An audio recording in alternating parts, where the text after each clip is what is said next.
बच्चों, welcome to Navi education. अगर आपके इंग्लिश ग्रामर की एग्जाम के एक दिन पहले आपको डू डज और डिड बहुत कंफ्यूज कर रहे हैं, परेशान कर रहे हैं, आपको इसके कॉन्सेप्ट में कंफ्यूजन हो रहा है, तो आज की मेरी ये वीडियो आपके इस डाउट को, इस कंफ्यूजन को बिल्कुल ही दूर कर देगी।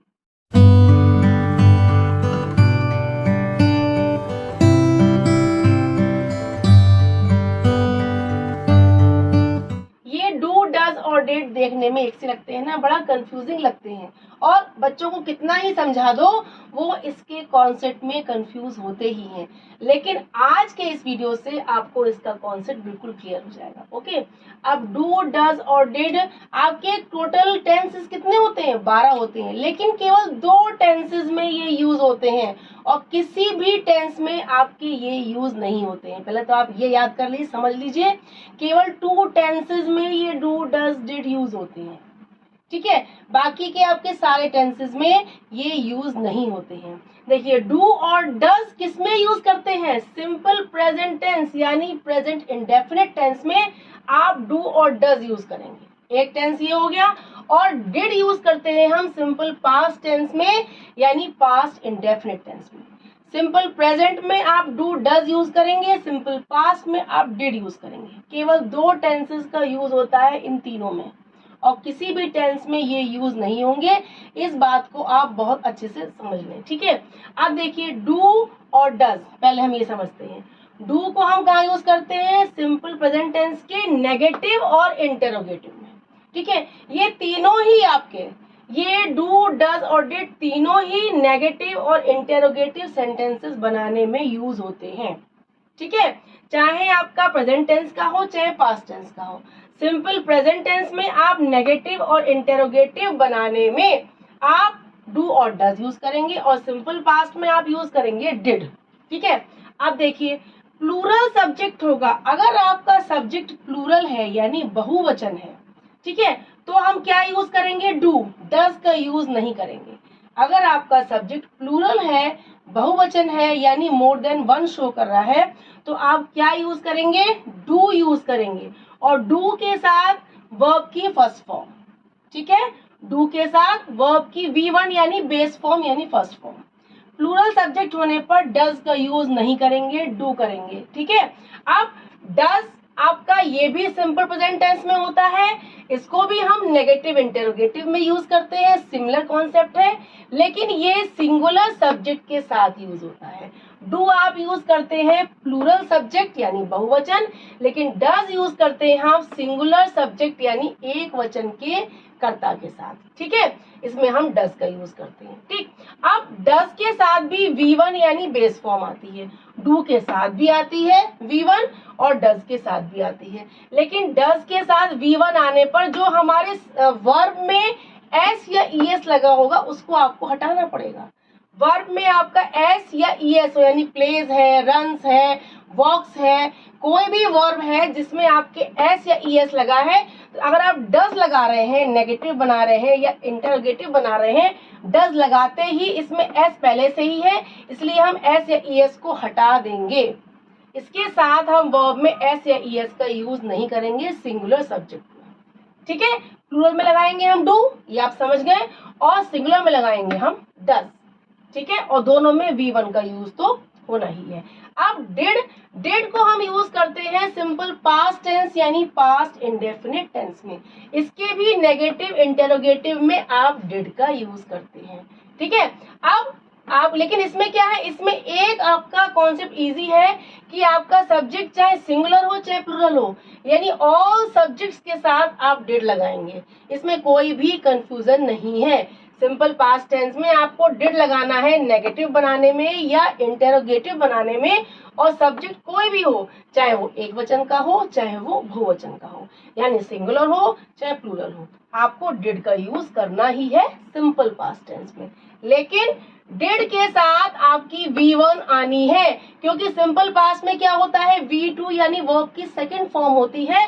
लेकिन हम जब डिड यूज करेंगे, जैसे ही हम डिड लाएंगे, तो डिड के आते ही V2 भाग जाती है और V1 आ जाती है, यानी V2 को हम हटा देते हैं, वर्ब की सेकंड फॉर्म को हटा के, रिमूव करके हम फिर से V1 ले आते हैं। जैसे हम डज के आने पर एस या ईएस को हटा देते हैं वर्ब में से, ऐसे ही डिड के आने पर हम वर्ब की सेकंड फॉर्म को हटा के वर्ब की फर्स्ट फॉर्म लेके आएंगे, क्योंकि सिंपल पास्ट में वर्ब की सेकंड फॉर्म ही यूज होती है। बट नेगेटिव इंटेरोगेटिव में डिड के साथ सेकंड फॉर्म हट जाती है और V1 आ जाती है, यानी वर्ब की फर्स्ट फॉर्म आ जाती है। ठीक है, अब देखिए पहले हम समझते हैं वन एग्जाम्पल से। फर्स्ट वन एग्जाम्पल है आई लव डांसिंग।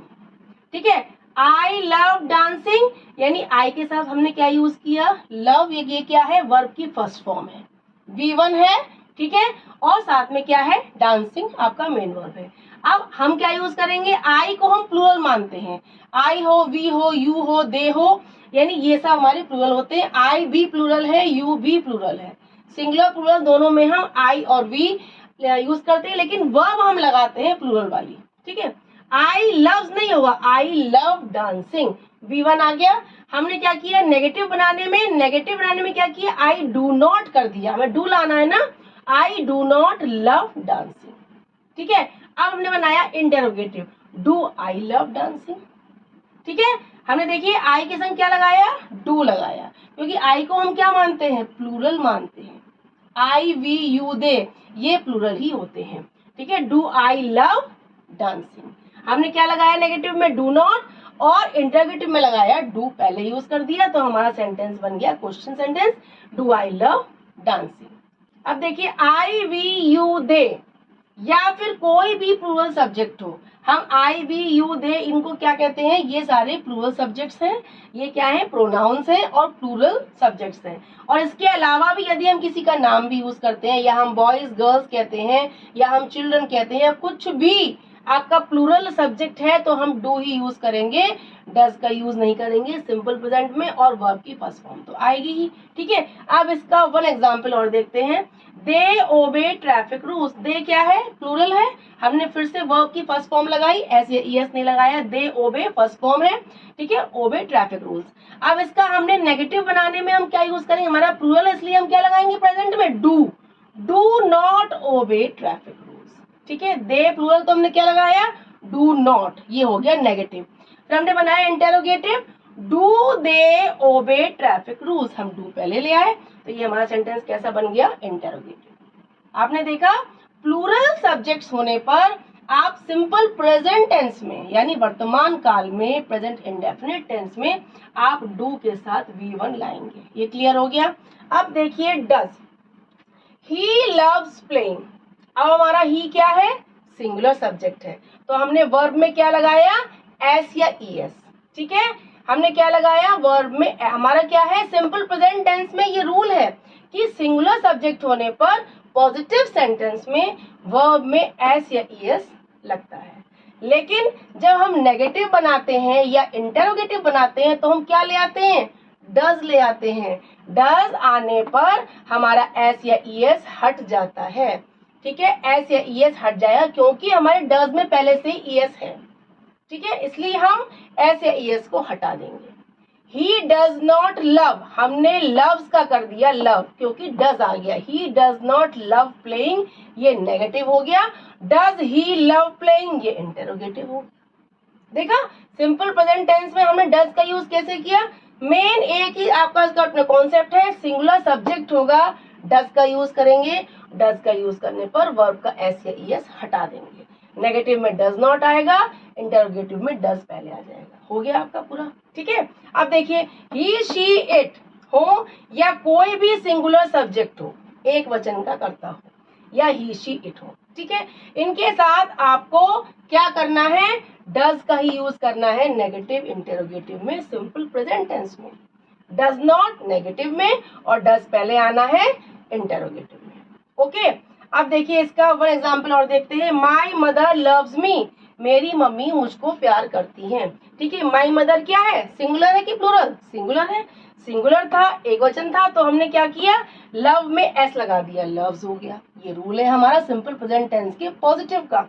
अब हमने नेगेटिव और इंटरोगेटिव में क्या यूज करना है, इस रूल के हिसाब से डज लगाना है और V1 लगाना है, ऐसे ही इसको हटा देना है। My mother does not love me, ये हो गया negative. Does my mother love me, ये हो गया इंटरोगेटिव। देखा आपने, डज आते ही वर्ब का एस भाग गया, एस को हमने हटा दिया, रिमूव कर दिया, और डज क्या आ गया, डज के साथ V1, डज के साथ वर्ब की फर्स्ट फॉर्म SAES हट गया। डू डज हो चाहे डिड हो, तीनों के साथ वर्ब की फर्स्ट फॉर्म ही आती है। बस डिफरेंस क्या है, इसमें SAES होता है वो हट जाता है, और डिड में V2 का V1 हो जाता है। अब आपको डू और डज तो क्लियर हो गए होंगे बहुत अच्छे से, दोनों सिंपल प्रेजेंट टेंस के हैं। डू है प्लूरल सब्जेक्ट्स के लिए, डज है सिंगुलर सब्जेक्ट्स के लिए, इतना क्लियर हो गया। अब लास्ट देखिए डिड। डिड का यूज करते हैं हम सिंपल पास्ट यानी पास्ट इंडेफिनिट टेंस में, ये भी नेगेटिव इंटेरोगेटिव में ही यूज होता है। सिंपल पास्ट टेंस के पॉजिटिव का रूल क्या है, V2 सब्जेक्ट प्लस V2, यानी सब्जेक्ट के साथ वर्ब की सेकंड फॉर्म आती है सिंपल पास्ट में। लेकिन नेगेटिव और इंटेरोगेटिव बनाने में हम क्या यूज करते हैं, डिड का यूज करते हैं। डिड का यूज करते ही हमारा V2 का V1 हो जाता है, यानी वर्ब की सेकंड फॉर्म से फर्स्ट फॉर्म में कन्वर्ट हो जाती है, जैसे ही डिड एंट्री करता है। ठीक है, अब देखिए, आपने ये देखा Ravi cooked the meal, Ravi ने मील कुक किया, खाना बनाया, भोजन बनाया, मील बनाया। अब कुक्ड क्या है, सेकंड फॉर्म है, कुक कुक्ड कुक्ड, यहाँ पर कुक्ड क्या है, सेकंड फॉर्म है, यानी V2 है। अब ये हमारा सेंटेंस था पॉजिटिव और ये था सिंपल पास्ट टेंस के हिसाब से। अब हमने इसका बनाया नेगेटिव, तो क्या बनेगा, Ravi did not cook, cooked का हमने कुक कर दिया, यानी V2 का V1, यानी तुरंत हमने वर्ब की फर्स्ट फॉर्म कन्वर्ट कर दी। रवि डिड नॉट, डिड आते ही हमने कुक कर दिया, did not cook the meal, ये हो गया नेगेटिव। अब इंटेरोगेटिव में क्या होगा, डिड पहले आ जाएगा, did Ravi cook the meal. आपको ये बस ध्यान रखना है, डिड आने पर वर्ब की फर्स्ट फॉर्म लानी है। ठीक है, और डिड का यूज कहाँ होना है, केवल एक टेंस में होना है, सिंपल पास्ट टेंस में, ज्यादा कंफ्यूज ना हो डिड के यूज में। ठीक है, ऑल सब्जेक्ट्स, कोई भी सब्जेक्ट चाहे वो सिंगुलर हो चाहे प्लूरल हो, चाहे I we you they he she it Ram Shyam boys, कुछ भी हो, XYZ कोई भी सब्जेक्ट हो, और अगर पास्ट टेंस का है तो आपको डिड तो लाना ही है, सिंपल पास्ट टेंस डिड तो लाना ही है। ठीक है, आप देखिए इसका one example, they won the match, उन्होंने मैच जीत लिया, विन वॉन वॉन, वॉन क्या है, सेकंड फॉर्म है, यानी V2 है, सिंपल पास्ट का पॉजिटिव है। अब बनाएंगे हम negative, they did not win the match, हमने वॉन का विन क्यों कर दिया, क्योंकि डिड आ गया भाई सेंटेंस में, जब डिड आ गया तो वॉन भाग गया और V2 की जगह V1 ने एंट्री कर ली, यानी वॉन का क्या हो गया, विन हो गया। They did not win the match, ठीक है, डिड प्लस V1, ये हुआ नेगेटिव। अब इसके इंटरोगेटिव में क्या होगा, did they win the match, did पहले ले आएंगे और वर्ब की फर्स्ट फॉर्म तो आनी ही है डिड के साथ, क्योंकि डिड के साथ V1 का रूल है, V1 आती है V2 चली जाती है। ये आपका कॉन्सेप्ट था डिड का। अब बताइए आपको कोई कंफ्यूजन है डू डज डिड में? मेरे ख्याल से आपका 100% तीनों का डाउट कंफ्यूजन एकदम क्लियर हो गया होगा कि डू डज डिड हम कहाँ यूज करें, क्योंकि केवल दो टेंसेस को समझना है, बाकी टेंसेस को नहीं समझना है। इसमें आपको सिंपल पास्ट टेंस में आंख बंद करके केवल डिड लगाना है, और डिड लगाने पर आपको V2 का V1 कर देना है, इतना ध्यान रखिएगा। और डू डज को आपको कहाँ लगाना है, सिंपल प्रेजेंट टेंस में लगाना है, प्लूरल में डू, सिंगुलर में डज। इसके अलावा कोई तीसरा इसमें रूल नहीं है, बहुत सिंपल इजी कॉन्सेप्ट है। ध्यान से इस वीडियो को देखेंगे तो आप कभी भी इन तीनों के यूज को कभी नहीं भूलेंगे, एग्जाम टाइम में भी आपको बहुत अच्छे से याद रहेगा कि हमें कहाँ डू डज डिड का यूज करना है। So please keep watching and please keep sharing. Bye bye.